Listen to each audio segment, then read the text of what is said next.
एक बार की बात है, कबीर जी की पुत्री कमाली का विवाह तय हो गया। कबीर जी जुलाहा थे। वे सारा दिन कपड़ा बुना करते। संध्या होते ही अपने आसन पर बैठकर प्रभु ध्यान में मग्न रहते। अक्सर गांव वाले उनके बारे में आपस में बात किया करते। कबीर तो सारा सारा दिन प्रभु भक्ति में लीन रहता है। उसे अपनी पुत्री की विवाह की कोई चिंता नहीं है। पता नहीं कबीर बाराती का स्वागत करेगा कि भी नहीं। उसने तो दान दहेज का कोई बंदोबस्त भी नहीं कर रखा है। दूसरी तरफ लड़के वालों के कानों में भी यह खबर गई कि कबीर ने अभी तक विवाह की कोई तैयारी नहीं की है, जबकि विवाह के दिन केवल 3 दिन शेष रह गए हैं। कबीर जी की माता को जब पता चला कि कबीर के बारे में लोग तरह तरह की बातें कर रहे हैं, तो वे रोते रोते कबीर के पास आई और बोली कि बेटा, तुम सारा सारा दिन राम राम ही करते रहते हो। इतना समय अगर तुम काम पे लगाते तो काफी धन इकट्ठा हो जाता, जिससे विवाह अच्छी तरह संपन्न हो जाता। कबीर जी ने कहा कि माँ, मैं सारा दिन काम ही तो करता हूँ और कुछ समय जो बचता है वो प्रभु ध्यान में लगाता हूँ। माँ बोली, बेटा, तुम सिर्फ काम में मन लगाया कर, जिससे विवाह के लिए कुछ पैसों का इंतजाम हो सके। कबीर जी ने कहा, हर वक्त काम काज ही करता रहूं और निरंकार को भूल जाऊं, ये मुझसे नहीं होगा। मैं जिस प्रभु की याद में जुड़ा हूँ उसका सिमरन करता हूँ। क्या उसको मेरे बच्चे का चिंता नहीं है? तब माँ बोली, बेटा, जब भी मैं काम के बारे में बोलती हूँ तुम हमेशा यही कहते हो कि मेरा प्रभु सारा काम करेगा। भला ऐसा होता है क्या? प्रभु खुद किसी के घर काम करता है? तब माता ने जोर देकर कहा कि विवाह को केवल 3 दिन रह गए, ना घर में पैसा है और ना ही अच्छे कपड़े। अब बता, तेरा भगवान क्या कर लेगा?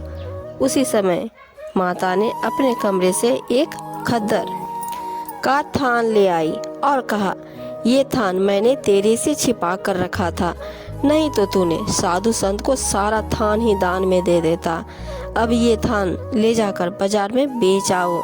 इनसे जो कुछ पैसे मिलेंगे इससे अपने लिए और बच्चों के लिए नए कपड़े सिलवा लेना। माता के कहे अनुसार कबीर जी थान को बाजार में बेचने निकल पड़े। अब वो कुछ ही दूर गए थे कि रास्ते में उसे एक साधु मिले और वो कबीर जी से ही कबीर जी के घर का रास्ता पूछने लगा। तब कबीर जी ने कहा, कहो क्या काम है? तो उसने कहा, मुझे कपड़ों की जरूरत है। सुना है कबीर बड़ा रहमदिल और दानी है, मैं उसके घर से कुछ कपड़ा ले आऊँगा। कबीर जी ने सोचा, ये अगर घर गया तो मेरी माता कुछ अपशब्द ना बोल दे। सो उन्होंने अपने थान में से कुछ कपड़ा काटकर उस साधु को दे दिया। तब वे साधु कहने लगा, इतने कपड़े से मेरा क्या बनेगा? मुझे तो तुम कबीर जी का घर बता दो, मुझे ज्यादा कपड़ा चाहिए। कबीर जी ने पूछा, आपको कितना कपड़ा चाहिए? साधु ने कहा, सारा थान ही काफी होगा। कबीर जी ने एक पल भी नहीं सोचा और सारा का सारा थान उस साधु को दे दिया। उन्होंने साधु को सारा थान तो दे दिया, पर रास्ते में सोचने लगा कि मैं अब घर जाकर माता को क्या जवाब दूंगा। मेरे पास तो एक भी पैसा नहीं है। कबीर जी ने तब विचार बनाया कि वो घर ही नहीं जाएंगे। इस प्रकार कबीर जी गंगा किनारे राम नाम में लीन होके प्रभु से विनती करने लगे कि हे प्रभु, मैंने सारी जिंदगी तेरे पे भरोसा रखने की बातें लोगों से कही है कि जो प्रभु पर विश्वास करते हैं प्रभु उसके सारे काम करता है। पर आज मेरी बेटी का विवाह है, कृपा करके मेरे काम में प्रभु आप सहायक हो। दूसरी तरफ कबीर जी की बेटी का विवाह भी आ गया। सुबह का समय था। कबीर की माता बहुत चिंता में थी। एक तरफ सगे संबंधियों का आना शुरू हो गया, दूसरी तरफ माता अपने पुत्र के आने का इंतजार कर रही थी।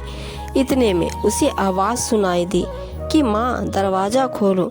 खुशी से दौड़ती हुई जब माँ बाहर आई तो देखा उनका पुत्र कबीर बैलगाड़ी में ढेर सा सामान लाद कर खड़ा था। माँ हैरान होकर पूछने लगी, बेटा ये सारा सामान कहाँ से लाए हो? कबीर जी ने कहा, माँ तूने जो थान दिया था वो मैंने रईस व्यक्ति को बहुत महंगे दाम में बेच दिया और उन पैसों से बच्चों के लिए बहुत बढ़िया कपड़े खरीद कर लाया हूँ। मैं अपने लिए भी पोशाक लाया हूँ। माता हैरान होकर सोचने लगी, मेरे कबीर के पास बादशाहों वाले कपड़े, जरूर किसी से कर्जा लिया होगा। उन्होंने कबीर से पूछा, हमने सारी जिंदगी खद्दर ही तो बेचा है, आज तक इतने पैसे नहीं कमाए, सिर्फ एक थान बेचने से तुम्हें इतने पैसे कैसे मिल गए? इस पर कबीर जी ने कहा, माँ तू शक मत कर, तूने जो प्यार से खद्दर बुना था वो महंगे दाम में बिका है, तू यकीन कर। इतना कहकर कबीर जी ने सारा सामान घर में रख दिया। कहते हैं कुछ समय बाद जैसे ही बारात आई तो बड़े शाही ढंग से उनका स्वागत किया गया। उन्हें किसी वस्तु की कमी ना होने दी। पूरा गांव विवाह के अवसर पर कबीर के घर पहुंच गया। उनमें से कुछ ऐसे लोग थे जो कबीर जी की इज्जत उछलते हुए देखना चाहते थे। सगे संबंधी और गांव वाले शाही शादी देखी तो वे बड़े हैरान हो गए। आपस में बातें करने लगे, आज तक हमने ऐसी शादी नहीं देखी। इतना दान दहेज, ढेरों पकवान, कबीर जी ने कमाल कर दिया। इस तरह सभी लोगों में उनकी प्रशंसा होने लगी। विवाह के समय जो बारातियों को भोजन परोसा जा रहा था तो उनके जूठे बर्तन खुद कबीर जी उठाकर एक स्थान पर रखते जा रहे थे। कबीर जी को ऐसा करते देख कर माँ ने उनकी बाह पकड़ कर कहा, तुम बेटे की पिता हो, सब तुम्हें देख रहे हैं, तुम ये काम छोड़ दो। पर कबीर जी ने कहा, माँ आज मेरा मन चाहता है कि मैं कुछ सेवा करूं। माँ ने कहा, बेटा आज तो बदला बदला सा नजर आ रहा है। शाम होने के बाद कबीर जी ने अपनी पुत्री की विदाई भी की। इस तरह सारे काम से निवृत्त होकर वह अपने आसन पर बैठते हैं। तब माता ने आकर पूछा, बेटा तू सच सच बता, इतना सारा खर्चा तुमने कैसे किया? इतनी महंगी पोशाकें, इतना बढ़िया भोजन, इतना शानदार बंदोबस्त देखकर पड़ोसी और सगे संबंधी सब हैरान है। इतना शाही इंतजाम कबीर ने आखिर कैसे किया? तब कबीर जी ने कहने लगा, माँ मैं बहुत थक चुका हूँ, मैं सोने जा रहा हूँ, सुबह होते ही सब बताऊंगा। सारी रात माता यह सोचकर चिंतित थी कि उनका पुत्र कुछ बदला बदला सा नजर आ रहा है। पहले तो उसने आज तक कोई बात मुझसे नहीं छिपाई, ना ही मैंने कभी उसके पास इतने पैसे देखे हैं। अचानक मेरा पुत्र इतना धनवान कैसे हो गया? इस तरह सोचते सोचते जब दिन निकला तो माता कबीर के कमरे में फिर से आई और अपने पुत्र को वहां न पाकर ढूंढने लगी, पर कबीर जी का कोई अता पता न था। तब माता ने अपने सगे संबंधियों से कबीर के बारे में पूछा तो उसने कहा, तुम रात को कबीर के साथ काफी बहस कर रही थी, हो सकता है वह नाराज होकर कहीं चला गया हो। तब माता को याद आया कि वो अक्सर नाराज होकर गंगा नदी के तट पर चला जाता है। तो माता गंगा नदी के पास जैसे पहुंची तो देखा कबीर सिर झुकाकर बड़ी शांत मुद्रा में बैठे हुए थे। माँ ने जोर से हिलाकर कहा, बेटा तुमने अपनी बेटी का विवाह इतने शानदार ढंग से किया और तुम मेरी छोटी सी बात का बुरा मानकर यहाँ आ गया।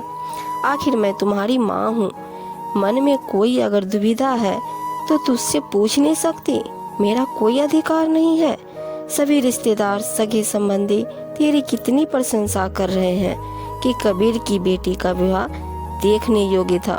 पूरा गांव में तेरा गुणगान हो रहा है और तू मेरी जरा सी बात का बुरा मान गया।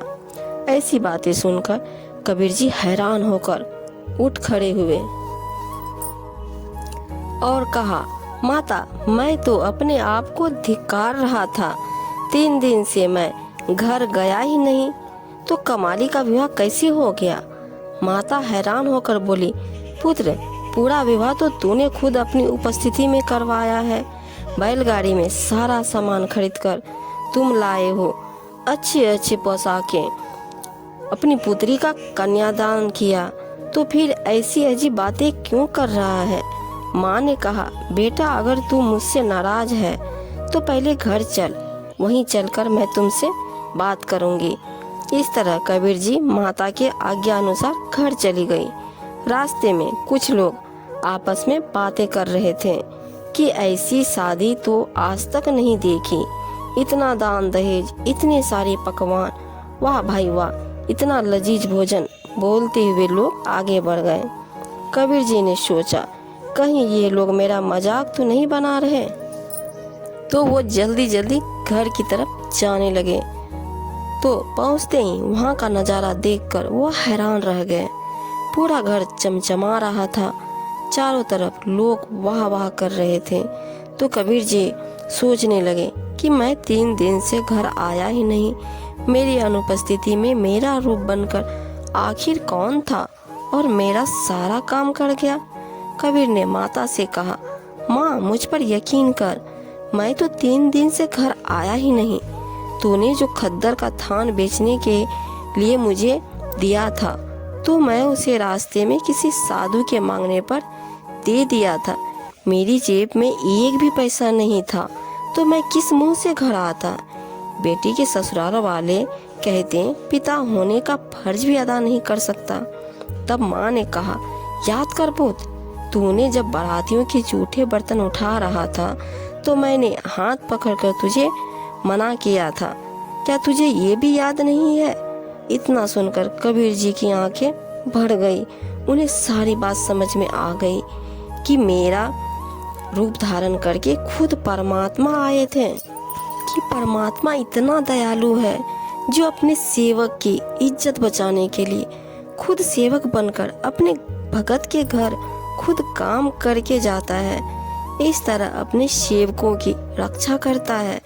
कहते हैं, तब माँ ने पूछा, बेटा, अगर वो तू नहीं था तो वो कौन था जो तेरे रूप में सारा काम कर गया? कबीर जी ने कहा, माँ, तू अक्सर गुस्सा होकर कहा करती थी कि इतनी भक्ति करके क्या मिलेगा? क्या प्रभु भी किसी का काम खुद करने आते हैं? जिस प्रभु ने मुझे इस भक्ति में लगाया है, वही प्रभु मेरा रूप बनाकर सारा काम कर गया। इतने वचन सुनकर तब माता ने कहा, तू ठीक कहता है, खुद प्रभु ही ने हमारी लाज रखी है। यह कहकर माता की आंखें आंसुओं से भर गई। कहते हैं, जो इंसान निस्वार्थ भाव से प्रभु की भक्ति करता है, फिर प्रभु ऐसे भक्तों को कभी मुसीबत में फंसने नहीं देता।